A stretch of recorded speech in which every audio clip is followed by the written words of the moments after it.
ভারতের রাজনীতিতে কি বদলে যাচ্ছে প্রতিনিধিত্বের মানচিত্র? সংখ্যাগরিষ্ঠতা রাজনীতির ভেতর কি ক্রমশ ছোট হয়ে আসছে মুসলিমদের রাজনৈতিক উপস্থিতি? আর নরেন্দ্র মোদীর নেতৃত্বে বিজেপির উত্থান, সেটি কি শুধু ক্ষমতার পালাবদল, নাকি বদলে দিচ্ছে ভারতের নির্বাচনী বাস্তবতাও? 2013 সালে ভারতের বিভিন্ন রাজ্যে মুসলিম বিধায়কের সংখ্যা ছিল 339। মাত্র এক যুগের ব্যবধানে সেই সংখ্যা কমে দাঁড়িয়েছে 255-তে। অর্থাৎ ভারতের বৃহত্তম সংখ্যালঘু সম্প্রদায়ের রাজনৈতিক প্রতিনিধিত্বে তৈরি হয়েছে স্পষ্ট সংকোচন। এই পরিবর্তন শুধু একটি রাজ্যে নয়, উত্তরপ্রদেশ থেকে পশ্চিমবঙ্গ, বিহার থেকে রাজস্থান, প্রায় সর্বত্র একই চিত্র।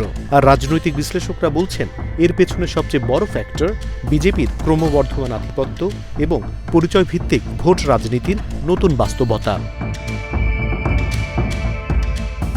ভারতের রাজনীতিতে মুসলিম প্রতিনিধিত্বের প্রশ্ন এখন সবচেয়ে বেশি আলোচনায় পশ্চিমবঙ্গে।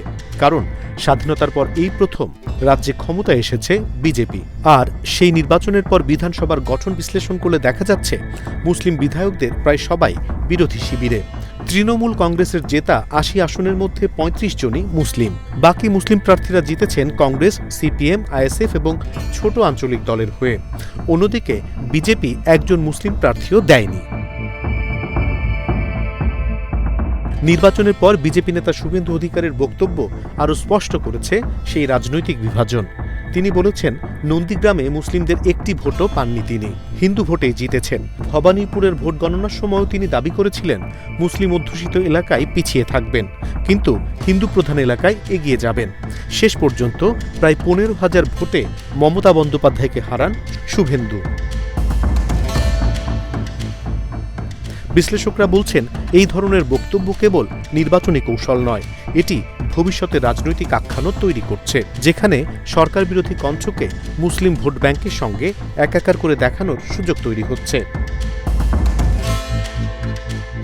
একই চিত্র দেখা যাচ্ছে আসামেও। একসময় রাজ্যের 35টি আসনের ফল নির্ধারিত হতো মুসলিম ভোটে, কিন্তু কেন্দ্র পুনর্বিন্যাসের পর সেই সংখ্যা নেমে এসেছে 22-এ। অথচ রাজ্যের মোট জনসংখ্যার প্রায় 1/3 মুসলিম। কিন্তু বিধানসভায় তাদের প্রতিনিধিত্ব মাত্র 17% কাছাকাছি। উত্তরপ্রদেশে পরিস্থিতি আরও নাটকীয়। 2013 সালে মুসলিম বিধায়ক ছিলেন 63 জন, এখন সেই সংখ্যা 31, অর্থাৎ প্রায় অর্ধেকে নেমে এসেছে। পশ্চিমবঙ্গে 59 থেকে কমে 46, বিহারে 19 থেকে 11, রাজস্থানে 11 থেকে মাত্র 6। সবচেয়ে গুরুত্বপূর্ণ বিষয় হল, এই সংখ্যাগুলো জনসংখ্যার অনুপাতে অনেক কম। উত্তরপ্রদেশে মুসলিম জনসংখ্যা প্রায় 20%, কিন্তু প্রতিনিধিত্ব মাত্র 8%। পশ্চিমবঙ্গে মুসলিম জনসংখ্যা 28%-এর কাছাকাছি, অথচ বিধানসভায় প্রতিনিধিত্ব 12.5%। বিহারে 17% মুসলিম জনগোষ্ঠীর প্রতিনিধিত্ব নেমে এসেছে 4.5%-এ।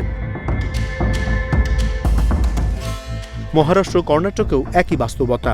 দুই রাজ্যেই মুসলিম জনসংখ্যা 10%-এর আশপাশে, কিন্তু মুসলিম এমএলএ সংখ্যা 4%-এরও কম। গুজরাটের বিধানসভায় মুসলিম জনপ্রতিনিধি মাত্র 1 জন। আরও বিস্ময়কর তথ্য হল, ভারতের 7টি রাজ্যে এখন একজনও মুসলিম জনপ্রতিনিধি নেই। ছত্তিশগড়, গোয়া, অরুণাচল প্রদেশ, হিমাচল প্রদেশ, মিজোরাম, সিকিম এবং নাগাল্যান্ড, এই 7 রাজ্যের বিধানসভায় মুসলিম প্রতিনিধিত্ব পুরোপুরি শূন্য। জম্মু কাশ্মীরেও বদল এসেছে। 370 অনুচ্ছেদ বাতিলের পর কেন্দ্র পুনর্বিন্যাস করা হয়। এরপর সেখানে মুসলিম বিধায়কের সংখ্যা 58 থেকে কমে হয়েছে 51। তবে পুরো চিত্রটা একরৈখিক নয়। তামিলনাড়ু, মধ্যপ্রদেশ ও মেঘালয়ে মুসলিম জনপ্রতিনিধির সংখ্যা সামান্য বেড়েছে। আর ব্যতিক্রম হিসেবে ত্রিপুরায় বিজেপির টিকিটে নির্বাচিত হয়েছেন একজন মুসলিম বিধায়ক, তোফাজ্জল হোসেন। 2023 সালের বক্সানগর উপনির্বাচনে জিতে তিনি হন ত্রিপুরার বিজেপির প্রথম মুসলিম এমএলএ।